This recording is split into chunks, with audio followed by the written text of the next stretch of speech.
اولیاء اللہ کی زیارات پر جانا، آپ کی زیارت کرنا صحابہ اور اولیاء اللہ کی سنت مبارکہ رہی ہے۔ حضور علیہ الصلوۃ والسلام نے حضرت عمر فاروق رضی اللہ تعالیٰ عنہ اور حضرت علی کرم اللہ وجہ الکریم کو وصیت فرمائی تھی۔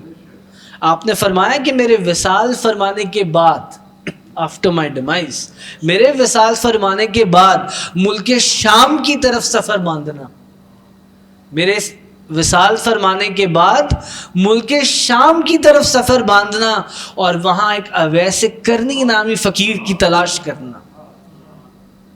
جب اویس کرنی کو پالو تو اس کی زیارت کرنا، اس فقیر کو ہمارا سلام کہنا، جس کو حضور سلام بھیجے، اس فقیر کو ہمارا سلام بھیجنا اور کہنا کہ میری امت کے لیے دعا کرو۔ آپ غور فرمائیے، حضرت اویس کرنی کوئی نبی نہ تھے، حضرت اویس کرنی کوئی صحابی نہ تھے۔ آپ نے حضور علیہ الصلوۃ والسلام کی کھلی آنکھوں سے زیارت نہیں فرمائی تھی، آپ فرمانا چاہتے تھے مگر آپ کی بوڑھی والدہ کی وجہ سے آپ نہیں جا سکے حضور کی زیارت کو۔ تو وہ کیسی تڑپ تھی آپ کے اندر کہ چاہتے ہوئے بھی آپ حاضر نہ ہو سکے۔ تو حضرت اویس کرنی رضی اللہ تعالیٰ عنہ نہ کوئی نبی تھے، نہ کوئی صحابی تھے، بلکہ ایک تابعین میں سے تھے۔ تابعین کون ہوتے ہیں؟ جنہوں نے صحابہ کرام کی کھلی آنکھوں سے زیارت فرمائی ہو حالت ایمان میں۔ تو حضرت اویس کرنی ایک اللہ کے ولی ہوئے اور حضور علیہ الصلوۃ والسلام نے اپنے زمانہ مبارک میں حضرت عمر اور حضرت علی کو وصیت فرماتے ہوئے فرمایا کہ میرے پردہ فرمانے کے بعد ملک شام جانا اور اویس کرنی کو ڈھونڈنا، ہمارا سلام کہنا اور ان سے ہماری امت کے لیے دعا کی عرض کرنا۔ تو آپ غور فرمائیے کہ نہ وہ نبی ہیں نہ وہ صحابی ہیں، مگر وہ ایک اللہ کے ولی ہیں اور ایک تابعین میں سے ہیں، اور حضور خود فرما رہے ہیں کہ ان سے کہنا کہ ہماری امت کے لیے دعا کریں۔ تو اللہ تبارک و تعالیٰ نے کیا شان دی ہے، کیا مرتبہ دیا ہے، مقام دیا ہے ان اللہ کے ولیوں کو کہ حضور نے فرمایا کہ قیامت والے دن انبیاء کرام، اللہ کے نبی اور اللہ کے جو شہداء ہیں، یہ لوگ ان لوگوں میں سے نہیں ہوں گے، مگر پھر بھی اللہ کے نبی اور ان کے شہداء ان لوگوں کے مقامات پر رشک فرمائیں گے۔ تو حضرت اویس کرنی نہ تو کوئی نبی تھے، نہ آپ کوئی صحابی تھے، مگر یہ کیسا مقام تھا کہ خود تاجدار دو جہاں فرما رہے ہیں کہ ملک شام جا کر اویس کرنی سے میری امت کے لیے دعا کروانا۔ تو یہ ان اولیاء اللہ کا مقام ہے جو قرآن پاک خود جس کی طرف اشارہ فرماتا ہے۔ تو یہ صحابہ کرام کا طریقہ ہمیں معلوم ہوتا ہے، اس سے ہمیں معلوم ہوتا ہے کہ یہ خود صحابہ کرام کی سنت تھی کہ وہ حضور علیہ الصلوۃ والسلام کے حکم کے اوپر سفر فرما کر ایک اللہ کے ولی کی زیارت کو جایا کرتے تھے، اور اللہ کے ولی کی زیارت کو جانے کے بعد پھر اس اللہ کے ولی سے دعا کروایا کرتے تھے۔ تو اس سے ہمیں معلوم یہ ہوتا ہے کہ نہ تو صرف یہ ایک صحابہ کرام کی سنت رہی ہے، بلکہ یہ تاجدار دو جہاں کی تعلیم رہی ہے۔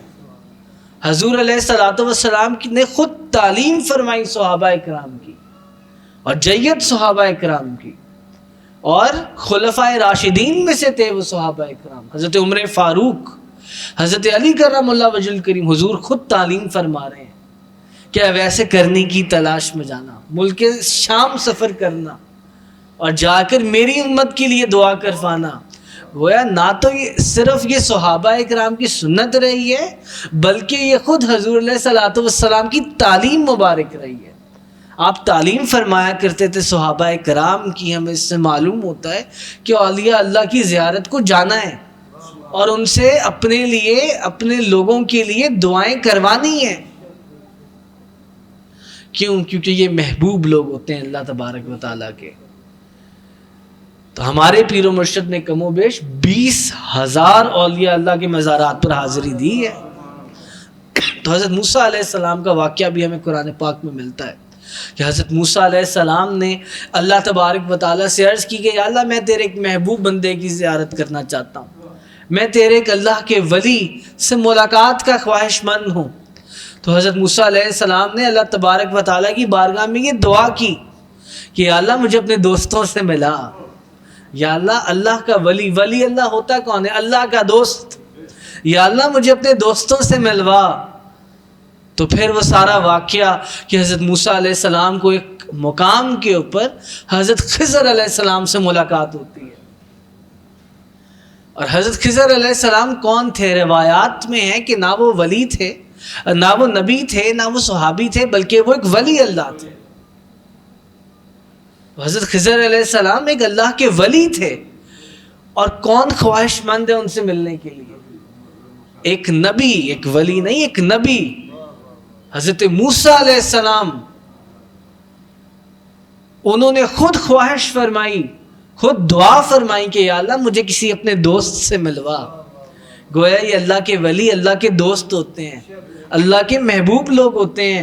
تو اس سے ہمیں یہ معلوم ہوتا ہے کہ صحابہ کرام کی تو سنت رہی، یہ خود انبیاء کی سنت رہی ہے کہ انہوں نے اولیاء اللہ کی زیارت، اولیاء اللہ سے ملاقات کی خواہش بھی کی ہے اور آپ کی زیارت کے لیے دعا بھی کی ہے۔ تو ہمارے سامنے واقعہ ملتا ہے، حضور نے حضرت عمر فاروق اور حضرت علی کو کہا کہ جاؤ شام کی طرف، اب ایسے کرنی کو ڈھونڈو۔ اللہ کے ولی تھے، صحابہ اکرام کی سنت بن گئی اولیاء اللہ کی زیارت کو جانا، حضور کی تعلیم ظاہر ہو گئی اولیاء اللہ کی زیارت کو جانا۔ اور پھر قرآن پاک کے اندر ہمیں واقعہ ملتا ہے حضرت خضر علیہ السلام والا، جب حضرت موسیٰ علیہ السلام نے دعا فرمائی کہ یا اللہ میں تیرے کسی بندے، تیرے کسی دوست سے ملاقات کرنا چاہتا ہوں، کسی اللہ کے ولی کی زیارت کرنا چاہتا ہوں، ملاقات کا خواہش مند ہوں، تو اللہ تبارک و تعالیٰ نے پھر ان کو حضرت خضر علیہ السلام سے آپ کی ملاقات فرمائی۔ گویا ثابت ہوا کہ خود انبیاء بھی سفر کرتے تھے اولیاء کی زیارت کے لیے،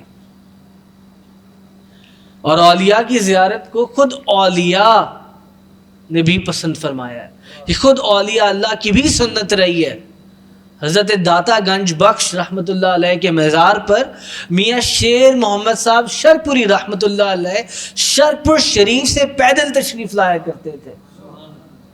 سلطان الہند حضرت خواجہ معین الدین چشتی اجمیری رحمۃ اللہ علیہ، آپ بھی حضور داتا صاحب کے مزار پر تشریف لایا کرتے تھے، اور آپ نے وہاں 40 دن چلہ فرمانے کے بعد جب خود انوار و تجلیات کا مشاہدہ فرمایا تو پھر آپ یہ فرما اٹھے، گنج بخش فیض عالم مظہر نور خدا ناکسارا پیر کامل کاملا رہنما۔ گنج بخش کا فیض پورے عالم کو کافی ہے، وہ اللہ کے نور کا مظہر ہیں، ناقصوں کے تو وہ پیر ہیں ہی ہیں، کامل لوگوں کو بھی منزلوں تک پہنچانے والے ہیں۔ حضور داتا گنج بخش رحمۃ اللہ علیہ۔ تو خود اولیاء کی بھی سنت رہی ہے اولیاء کی زیارت کو جانا۔